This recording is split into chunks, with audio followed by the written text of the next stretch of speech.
दोस्तों आप सबको पता ही होगा कि आप सबका मॉडल क्वेश्चन पेपर 2 से 3 दिन के अंदर आ जाएगा और तब तक आप क्या कर सकते हैं। देखिए, जो भी 10 साल के प्रीवियस ईयर्स के क्वेश्चन पेपर है उसे सॉल्व करना चाहिए आप लोगों के लिए, क्योंकि ये बहुत ही महत्वपूर्ण होता है। कितना महत्वपूर्ण इसे आपको बताने की भी जरूरत नहीं होगा, आपको पता ही होगा। चलिए हम लोग देखते हैं पिछले साल में जो 10 साल के जो हैं पूछे गए सवाल वो सब कौन कौन से थे।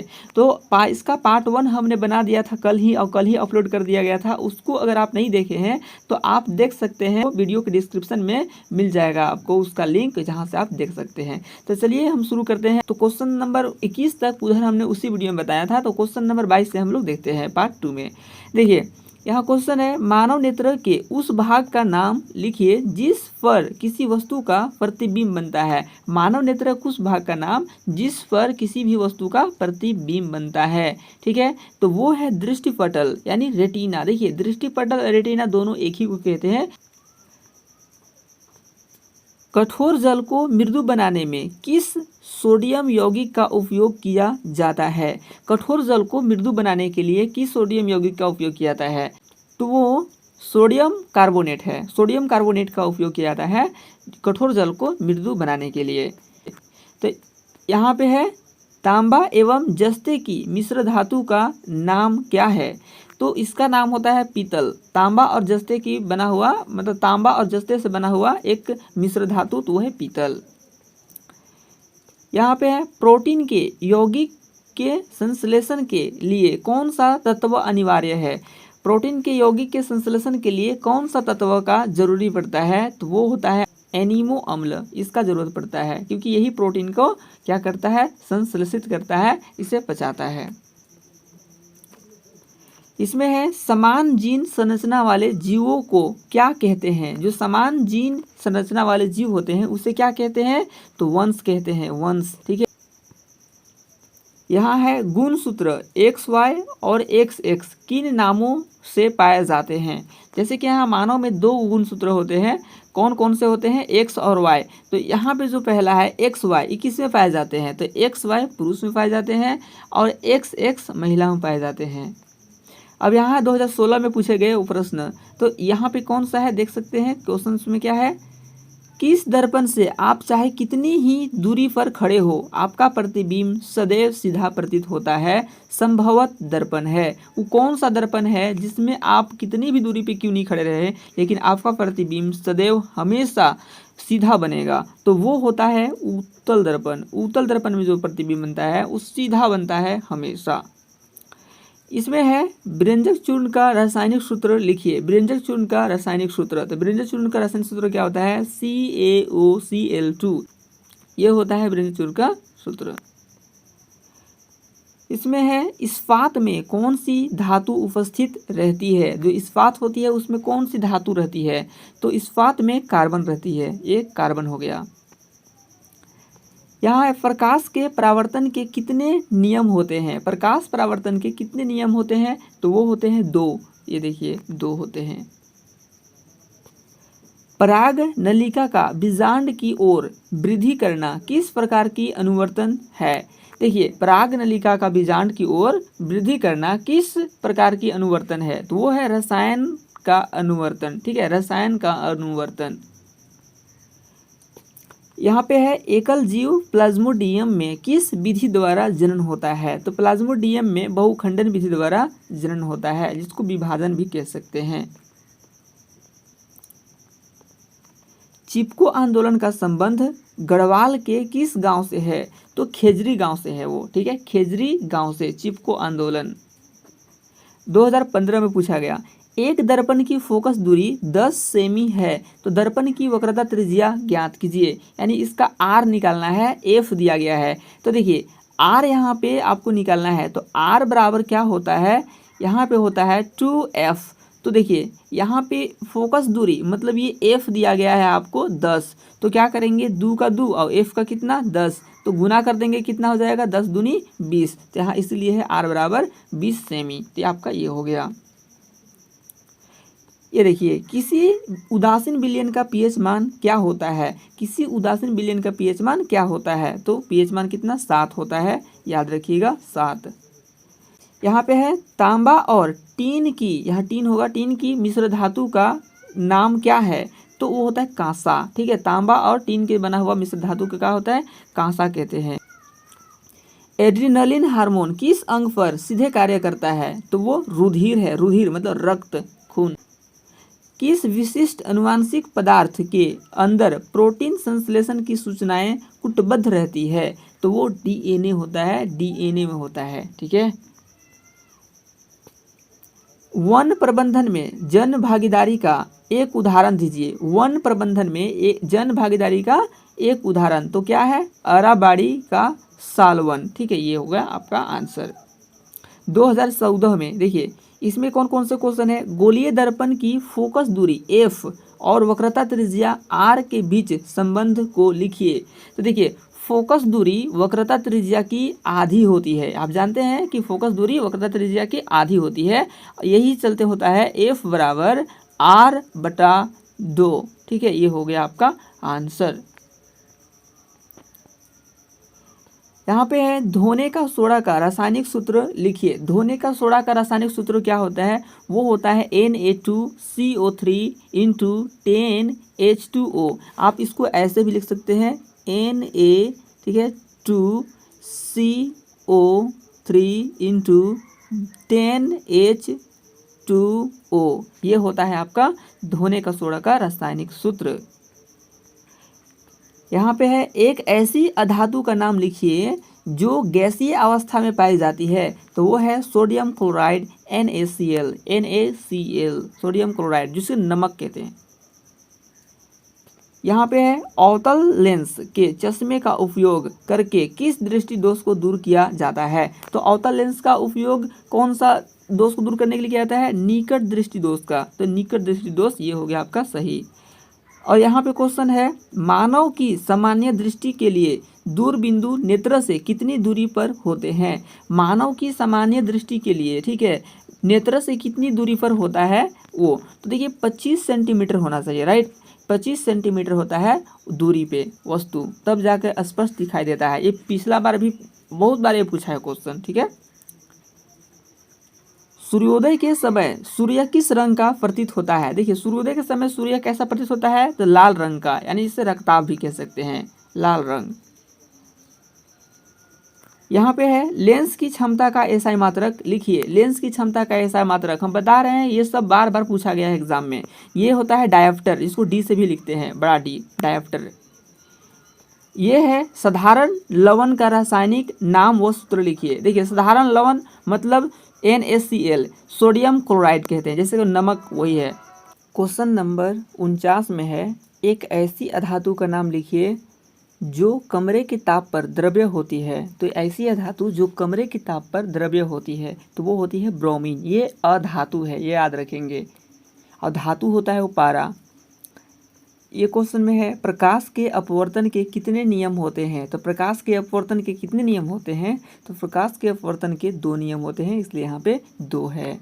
अगला क्वेश्चन में है, यहाँ पे देखिए कि आँख के रंगीन भाग को क्या कहते हैं? तो आँख के रंगीन भाग को कहते हैं परितारिका या आइरिस, दोनों एक ही है ना, परितारिका या आइरिस। और यहाँ है 52 में आँख में प्रवेश करने वाली प्रकाश की मात्रा को कौन नियंत्रित करता है? तो वो पुतली। ठीक है, इससे हो जाएगा आपका पुतली सही।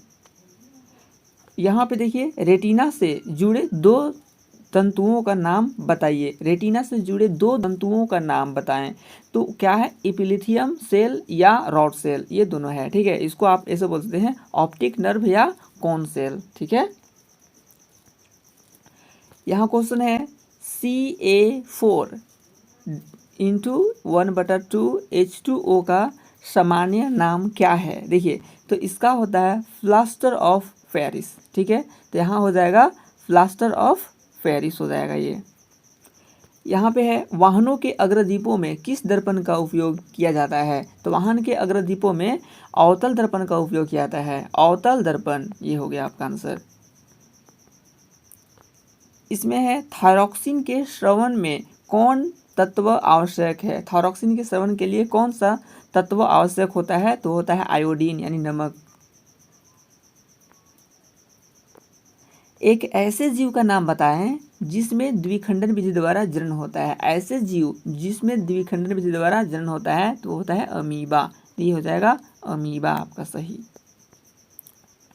यहाँ पे है ऐसे जीव का नाम बताएं जिसमें बहुखंडन विधि द्वारा जनन होता है। उसमें द्विखंडन, इसमें बहुखंडन, तो कौन सा है? प्लाज्मोडियम। ठीक है, ये हो जाएगा प्लाज्मोडियम। यहाँ लौह चूर्ण पर तनु हाइड्रोक्लोरिक अम्ल डालने से क्या होता है? तो हाइड्रोजन गैस मुक्त होता है। लौह चूर्ण पर जब तनु हाइड्रोक्लोरिक अम्ल डाला जाता है तो हाइड्रोजन गैस मुक्त होती है, उत्पन्न होती है, उसका निर्माण होती है। बेकिंग सोडा का रासायनिक नाम क्या है? बेकिंग सोडा का रासायनिक नाम क्या है? तो इसका है सोडियम बाई हाइड्रोजन कार्बोनेट। ये बेकिंग सोडा का रासायनिक नाम है। देखिए, टमाटर में कौन सा अम्ल उपस्थित रहता है? तो टमाटर में कौन सा अम्ल उपस्थित रहता है? वो है ऑक्सैलिक अम्ल। ऑक्सैलिक अम्ल 2011 का। ठीक है, इसमें वाहनों में पश्च दृश्य दर्पण के रूप में किस दर्पण का उपयोग किया जाता है? तो वो होता है उत्तल, तो इसलिए हो जाएगा उत्तल। ये दर्पण हर गाड़ी में लगा हुआ रहता है पीछे साइड को दृश्य को देखने के लिए। इसमें देखिए CaOCl2, ठीक है, इसको ऐसे बोल सकते हैं CaOCl2। ठीक है, इसका मतलब ये एक यौगिक है, राइट। तो ये यौगिक की कौन सा है? इसका नाम क्या है? तो इसका नाम है ब्रेंजक चूर्ण। ये हो गया आंसर सही। देखिए, सोल्डर नामक मिश्र धातु के कौन कौन से अवयव है? इसमें कौन कौन से सोल्डर में शामिल रहते हैं? तो सीसा और टीन। ये हो गया सही। पीने वाले जल को स्वच्छ एवं कीटाणु मुक्त रखने के लिए किस यौगिक को जल स्रोतों में डाला जाता है? तो वो होता है बिरंजक चूर्ण। देखिए, बिरंजक चूर्ण को डाला जाता है पानी को साफ रखने के लिए और उसमें जितने भी कीटाणु होते हैं, रोगाणु होते हैं, उसको नष्ट करने के लिए। यहाँ पे है ताजे दूध का पीएच मान। देखिए, ताजे दूध का पीएच मान कितना होता है? तो ताजे दूध का पीएच मान 6 से कम होता है। और ऐसे भी क्वेश्चन पूछ देता है अम्लीय का पीएच मान क्या होता है? तो उसको 7 से कम। और क्षारकीय का पीएच मान क्या होता है? तो 7 से अधिक। यहाँ है सौर पैनल बनाने में किस धातु का उपयोग किया जाता है? तो सौर पैनल बनाने के लिए सिलिकॉन का उपयोग किया जाता है, साथ में जर्मेनियम कह सकते हैं। यहाँ पे है इंसुलिन हार्मोन की अधिकता से रुधिर के ग्लूकोज स्तर पर क्या प्रभाव पड़ता है? तो ग्लूकोज स्तर बढ़ जाता है। ठीक है, क्या होता है? इंसुलिन हार्मोन से ग्लूकोज का स्तर बढ़ जाता है, जिससे मधुमेह की बीमारी, जो मधुमेह होता है, उससे होने की संभावना और भी बन जाती है और बढ़ जाती है। ठीक है, ऐसे दो जीवधारियों के नाम लिखिए जो मुकुलन द्वारा नए जीवधारियों को उत्पन्न करते हैं। मुकुलन विधि द्वारा जनन करते हैं, मतलब तो वो होता है ईस्ट और हाइड्रा में। ये दोनों हो गया आपका आंसर सही। और यहाँ पे है बिश्नोई लोग। देखिए, बिश्नोई लोग किस वृक्ष के संरक्षण के लिए प्रसिद्ध हैं? तो वो साल वृक्ष या खेजरी वृक्ष। साल या खेजरी दोनों एक ही वृक्ष का नाम है। एक गोलीय दर्पण की वक्रता त्रिज्या 20 सेंटीमीटर है, इसकी फोकस दूरी क्या होगी? यानी यहाँ पे F निकालना है और दिया क्या गया है? R दिया गया है। तो R बराबर यहाँ दिया गया है 20 सेंटीमीटर, हमें निकालना है F। तो F निकालने का फॉर्मूला क्या होता है? R/2। तो R है मेरा 20, तो हम 20/2 हो जाएगा। इससे कट जाएगा, कितना आ जाएगा? 10 सेंटीमीटर। 2 एकम 2, 2 दहा 20, इससे कट जाएगा 10 बार में। F बराबर 10, यहाँ पे F बराबर 10 सेंटीमीटर हो गया। यहाँ पे है देखिए, संतरा में कौन सा अम्ल उपस्थित रहता है? संतरा में तो साइट्रिक मतलब सिट्रिक अम्ल बोल सकते हैं, सिट्रिक अम्ल उपस्थित होता है उसमें, संतरा में। इस क्वेश्चन में है तांबा और जस्ता की मिश्र धातु का नाम क्या है? तो पीतल। देखिए, देख रहे हैं ना, देखिए जो क्वेश्चन 2-3 बार पूछा गया है, कुछ क्वेश्चन तो हम एक ही बार लिखे हैं, लेकिन बहुत सारे क्वेश्चन ऐसे हैं जो दोबारा पूछा गया है। दोबारा का तिबारा भी पूछा गया है, 3 बार भी पूछा गया है, ठीक ना। तो वो क्वेश्चन अधिक बार पूछा गया है, तो इसमें बहुत सारे क्वेश्चन वैसे हैं। देखिए, किस तत्व में इलेक्ट्रॉनिक विन्यास 2, 8 और 2 होता है? तो 2, 8, 2 किस में होता है? तो वो होता है मैग्नीशियम में। देखिए, जोड़ेंगे तो कितना जाएगा? 2, 8, 10 और 2, 12। 12 किसका होता है परमाणु संख्या? तो वो मैग्नीशियम का होता है, इसलिए मैग्नीशियम है। इसमें कौन सा हार्मोन रुधिर में शर्करा के स्तर को नियंत्रित करता है? वो है इंसुलिन। ठीक है, कौन सा? इंसुलिन है। स्पाइरोगैरा में प्रजनन किस विधि से होता है? तो स्पाइरोगैरा में प्रजनन खंडन विधि द्वारा होता है। कौन सा? खंडन विधि द्वारा। ये 2009 पूछा गया है। देखिए, मानव नेत्र के उस भाग का नाम लिखिए जो मानव नेत्र में प्रवेश होने वाली प्रकाश की मात्रा को नियंत्रित करती है। तो वो पुतली। अब देख रहे होंगे कि ये 2-3 बार आया है। देखिए, धावन सोडा का जलीय विलयन अम्लीय है अथवा क्षारीय है? तो धावन सोडा का जो जलीय विलयन होता है क्षारीय, इसलिए क्षारीय यहाँ पे आंसर सही है। इसमें है शुद्ध सोना कितने कैरेट का होता है? शुद्ध सोना आपको पता होगा 24 कैरेट का होता है, तो 24 कैरेट सही हो गया आंसर। ये देखिए, सौर भट्ठी में किस दर्पण का उपयोग किया जाता है? तो अवतल दर्पण का उपयोग किया जाता है सौर भट्ठी में।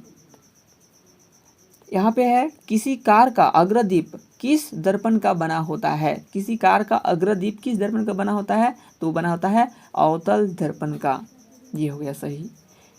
यहाँ पे है एक पादप हार्मोन का नाम लिखिए जो पौधों में वृद्धि का घटक है। मतलब पौधों में उसकी वृद्धि के लिए जरूरी होता है, यानी वृद्धि पौधों में वही करता है, तो है जिबरेलिन। ठीक है, जिबरेलिन। ये यहाँ है किसके द्वारा भ्रूण को माँ के रुधिर से पोषण मिलता है? तो होता है प्लेसेंटा। ठीक है, या अपरा भी कहते हैं इसको, प्लेसेंटा या अपरा।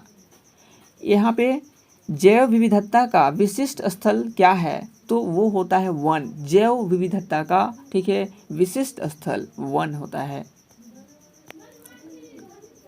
यहाँ पे क्वेश्चन है मनुष्य में बौनापन किस हार्मोन के कमी के कारण होता है? बौनापन होता है जिससे आदमी नहीं बढ़ पाता है मनुष्य, तो क्यों, किस हार्मोन के कारण होता है ऐसा? तो यहाँ पे देख सकते हैं क्या होगा। ठीक है, स्टिमुलेटिंग यानी CSH। ठीक है, यही हार्मोन है जिसके कारण से लोग नहीं बढ़ते हैं। अगर ये हार्मोन कम हो गया, आपको मतलब ये हार्मोन रिलीज होना कम हो जाएगा, तो आपका लंबाई नहीं बढ़ेगा, आप नहीं बढ़ पाएंगे। ठीक है, तो आई होप कि आपको समझ में आया होगा, आपको अच्छा लगा होगा। और हाँ, पार्ट 1 आपको वीडियो के डिस्क्रिप्शन में मिल जाएगा, आप वहाँ से देख सकते हैं। और आपको मैथ का भी अपलोड कर देंगे, मैथ को भी आप देख सकते हैं कि प्रीवियस ईयर्स में क्या क्या पूछा गया था। क्योंकि अभी 2 से 3 दिन के अंदर में मॉडल सेट आने वाला है, तब तक आप इसे याद कर लेंगे तो ये बहुत ही बेहतरीन, बहुत ही अच्छा होगा आपके लिए। ठीक है, तो आई होप कि आपको पसंद आया होगा। तो फिर मिलेंगे नए वीडियो में, तब तक के लिए जय हिंद, जय भारत, वंदे मातरम।